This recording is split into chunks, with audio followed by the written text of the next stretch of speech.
Amir Khan takes on Phil Greco in his comeback fight at the Echo Arena in Liverpool.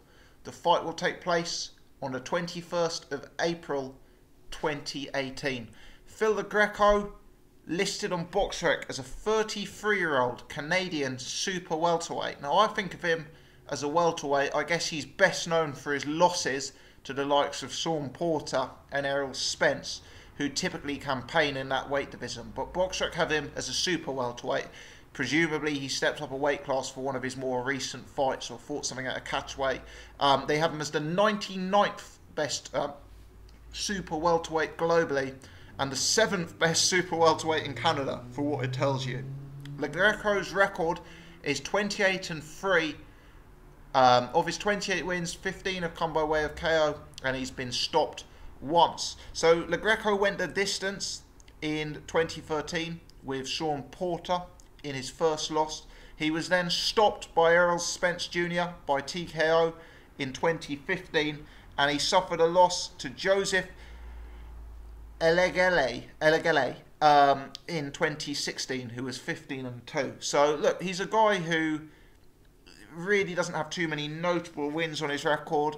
When he stepped up to that sort of world-class level in Porter and Errol Spence, he's been handled.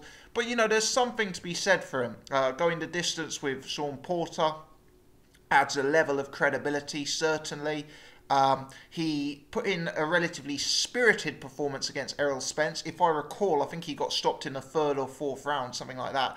But he certainly came to fight. And if memory serves, he may even have come into that fight at very, very, very late notice. I think I remember the press conference where he was unveiled late notice as Errol Spence's opponent for that fight. And, you know, clearly Errol Spence was just too much for him.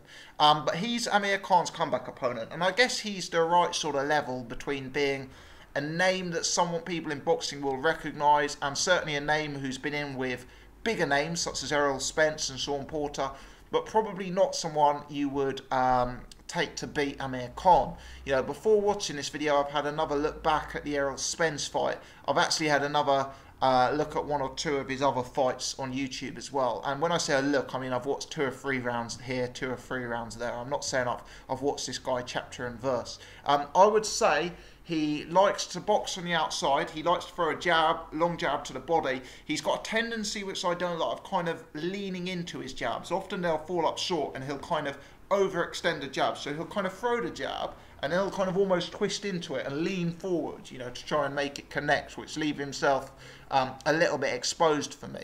Early on in like the Errol Spence fight, he's kind of light on his toes. He's trying to box from range. He's trying to get that jab going from distance. He then kind of has a tendency to, and I've seen this in his other fights as well, to kind of trade from mid-range. I guess Dwyer may even refer to him as a mid-range hooker. You know, he's kind of got that idea of setting up his offence behind that jab and trying to box his way in, and then when the opportunity arises, he will sort of adapt his game and go to mid-range hooks and try and catch his opponent as they're looking to engage. For me, Amir Khan has a substantial boxing advantage over Greco, or should I say at least Amir Khan did have a substantial boxing advantage over Greco when we last saw Amir Khan. Obviously, when we last saw Amir Khan, it was some time ago when he was knocked out to Canelo Alvarez. But even in that fight, we saw Amir boxing relatively well in the early rounds, causing Canelo a lot of problems. And just looking at the 2 fighters, Khan is obviously a lot faster. He appears a lot more naturally athletic. He appears a lot sharper and snappier, and just more sort of technically sound with straighter, quicker, better delivered punches, if I'm honest. Greco looks like the sort of guy who will come. Looks like he's the sort of guy who will have a go. I guess Khan's got to be careful not to get caught trading with Greco, because you could see Khan taking the first 3 or 4 rounds against Greco and getting a bit overconfident. And what Khan's got to avoid is a Danny Garcia type situation where he took an early lead and then walked on to something, because Greco's the kind of fighter who will look for that. You know, he will get outboxed for a few rounds, but he'll still be in there. And even in the Errol Spence fight, he looked to throw relatively heavy lever on Errol, and when Errol came in, he was there throwing hooks and trying to catch him. And obviously that's been Khan's kryptonite in the past. So I think Khan's got to be on his A game here, especially after such a long absence from the ring. If I was his trainer, I'd be telling Khan to remember the performance he put in against Devin Alexander. A real sort of smart, distance, boxing from range, boxing to orders, type affair. And I think that's what I would recommend Amir Khan did if I was his trainer going into this fight. Greco, he probably isn't the biggest puncher in the world. He's not got a string of knockouts against noted opposition. But then again, do you need to be the biggest puncher in the world to have some risk to Amir Khan with your power? Possibly not. And for me, the fact that Greco went the distance with Sean Porter suggests that he is a fighter with some toughness and some durability. I appreciate he was stopped against Errol Spence, but Errol Spence is a much bigger puncher than Amir Khan. And if my memory is correct, as I say, Greco came into that fight at very, very short notice indeed. So given that this has been announced in January for an April fight, we should expect a better Phil Greco than we saw in the Errol Spence fight. And also, that was always going to be a very, very tough assignment against Errol Spence. I'm not saying it isn't a tough assignment against Amir Khan, but Greco's going to be looking at Khan and he's going to be thinking, this guy's a huge name. He's been inactive.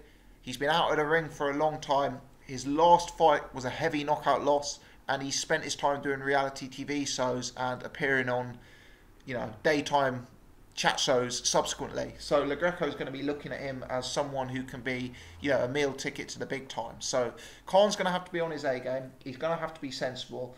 I think Khan should try and keep it long with Greco. I think if he does that, he will have a very, very clear and substantial boxing pedigree advantage and can, really, really, really sort of box and move his way to a very, very lopsided unanimous decision or a late stoppage.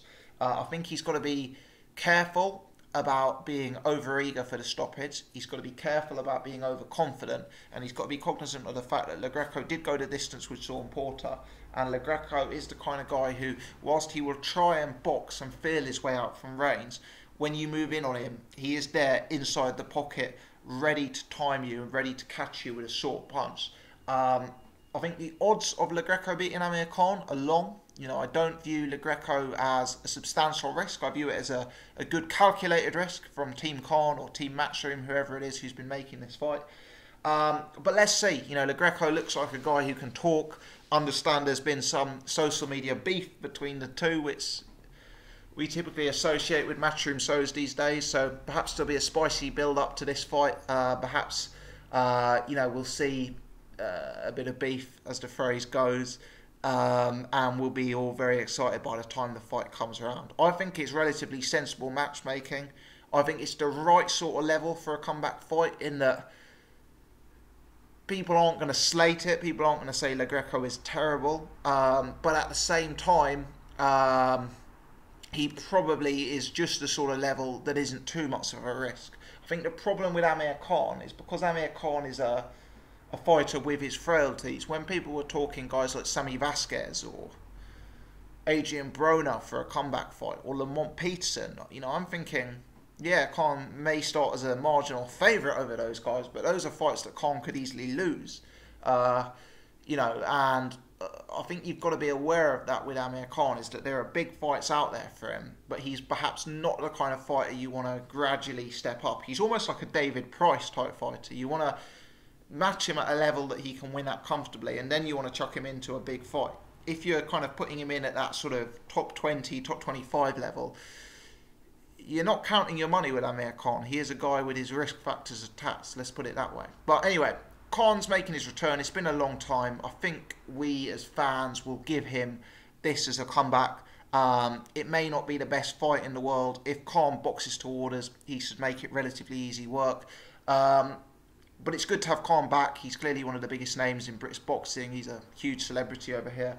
And if this is a comeback fight and he fights 3 or 4 times this year with the level of opposition increasing after this, then I will say fair play and good to have him back. So that's my take on it. I haven't seen any of the other coverage on this. I know other YouTube uploaders have done videos on this, and there's been various Facebook and Twitter reaction. I haven't had the time to look into any of that, so I don't know what the public perception has been as to whether this is a risky fight or whether it's a disappointing opponent anyway. But let me know, educate me, give me your take in the comment section below. Normal request, if you've enjoyed this video, if it's broken the news to you at all, please take the time to hit the thumbs up button, which will get it a bit more visibility. And if you're new and you haven't done so before, please press subscribe so you can check out all of my other stuff. Give me a follow on Twitter @BoxingGossip. Many thanks indeed for tuning in. Appreciate you checking out my channel.